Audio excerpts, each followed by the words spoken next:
Hello learning warriors, welcome back to my YouTube channel. Salute to all hardworking minds. Let's rise with knowledge and success. थोड़ा सा content के बारे में बता दूं, जो आज हम कवर करेंगे वो बिल्कुल कंसाइज होगा, एग्जाम ओरिएंटेड होगा और पूरी चैप्टर का सारांश होगा।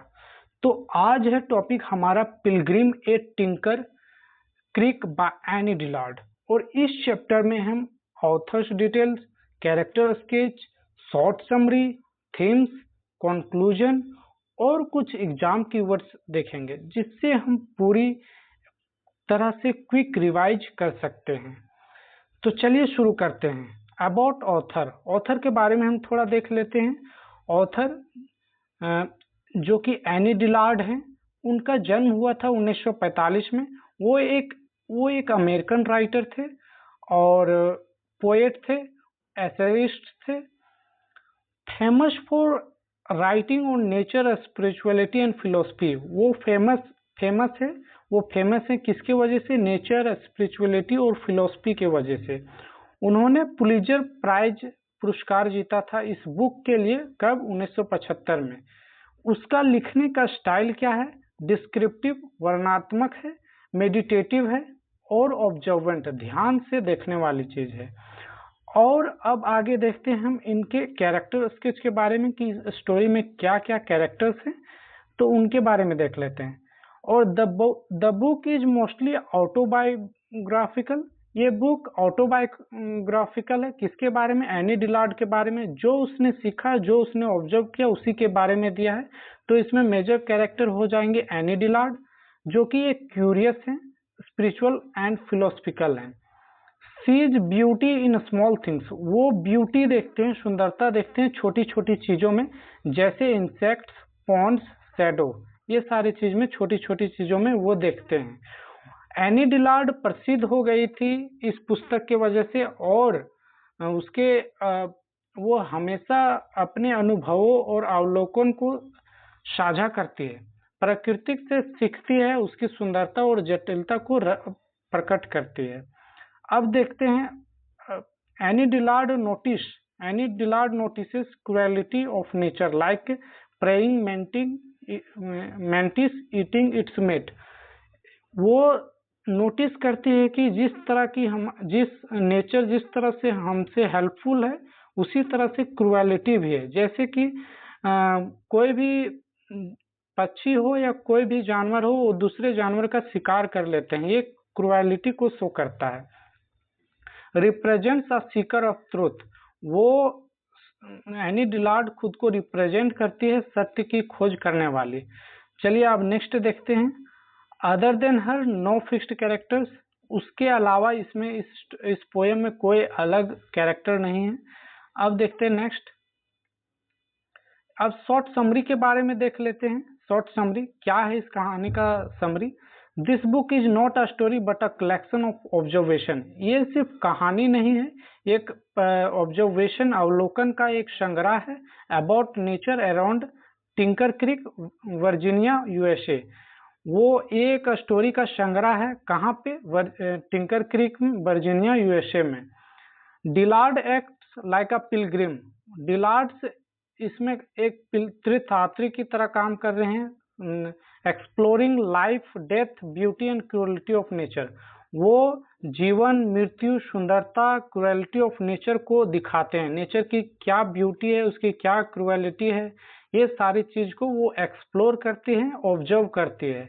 सी observes insect, plants, water, animal, seasons, lights and shadows. वह प्रकृति के विभिन्न पहलुओं को अवलोकन करती है, जैसे कि पौधा, पानी, जानवर, ऋतुएं, प्रकाश, परछाई, ये सारी चीज को वो अवलोकन करती है, वो देखती है। The book connect science, religion, philosophy through nature study. Nature study के थ्रू वो खुद को कनेक्ट करती है साइंस से, रिलीजन से और फिलोसफी से। इस स्टोरी का मेन आइडिया क्या है? मेन जो थीम है वो क्या है? To show how nature is both. ये दिखाता है कि नेचर कैसे बोथ है, कैसे दोनों तरीका से काम करता है। Beautiful, violent, at full meaning of human life. वो ब्यूटीफुल भी है और वायलेंट भी है। अब नेक्स्ट देख लेते हैं इस स्टोरी के थीम्स के बारे में। इस स्टोरी का थीम्स है नेचर्स ब्यूटी एंड टेरर, प्रकृति की सुंदरता और भय। Nature gives Joy but also has violence, nature हमें खुशी देती है लेकिन वह हिंसक भी है। स्पिरिचुअल क्वेस्ट, आध्यात्मिक खोज, स्पिरिचुअल क्वेस्ट, आध्यात्मिक खोज, जिसमें हम देखते हैं observing nature is like worship और प्रेयर। हम नेचर को जब ऑब्जर्व करते हैं तो हम पूजा कर रहे होते हैं किसी गॉड को या फिर प्रार्थना कर रहे होते हैं। लाइफ एंड डेथ, जीवन और मृत्यु को हम देख पाते हैं जब हम नेचर को देखते हैं। Life is short but meaningful, death is natural, और लाइफ बहुत छोटी है लेकिन अर्थ है, इसमें कोई अर्थ रखता है, और डेथ सर्टेन होता है, ये नेचुरल चीज है। अब देख लेते हैं ह्यूमन कनेक्शन विद नेचर। ये जो थीम है ह्यूमन कनेक्शन विद नेचर, मनुष्य और प्रकृति का संबंध। मैन कैन लर्न पेशेंस, मनुष्य सीख सकता है धैर्य, ज्ञान सीख सकता है, एंड स्पिरिचुअलिटी, आध्यात्मिक सीख सकता है, अध्यात्म प्राकृतिक से। अब हम देखते हैं इसके निष्कर्ष के बारे में, क्या इस चैप्टर का निष्कर्ष निकला। Pilgrim at Tinker Creek teaches us to see nature deeply. जो pilgrim at Tinker Creek poem है या चैप्टर है, ये हमें सिखाती है कि हम प्रकृति को गहराई से देखें। It tells that life mixture of Joy suffering, जो जीवन है वो आनंद और दुख से भरा हुआ है, उसका मिक्सचर है। It inspire us to become more observant, ये हमें प्रेरित करता है ज्यादा अवलोकन करने के लिए। Thankful and spiritual. अब नेक्स्ट देखते हैं, that is why it is called modern classic of nature writing. इसीलिए इस चैप्टर को, इस बुक को कहा जाता है modern classic of nature writing. अब कुछ एग्जाम टिप देख लेते हैं हम। एग्जाम टिप में हमें क्या क्या ध्यान रखना है। ऑथर डिटेल्स के बारे में जानना है, जो कि हमने डिस्कस कर दिया है। कैरेक्टर स्केच के बारे में और थोड़ा सा समरी दे दिया है जो कि नेचर के रिलेटेड से है।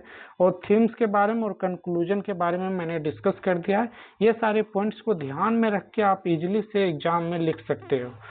तो थैंक यू दोस्तों, आज की वीडियो हम यहीं समाप्त करते हैं। If you watched this video till last second, please do some comments, either suggestion or acclamation, and again salute to all hardworking minds. Keep learning, keep shining. Bye bye.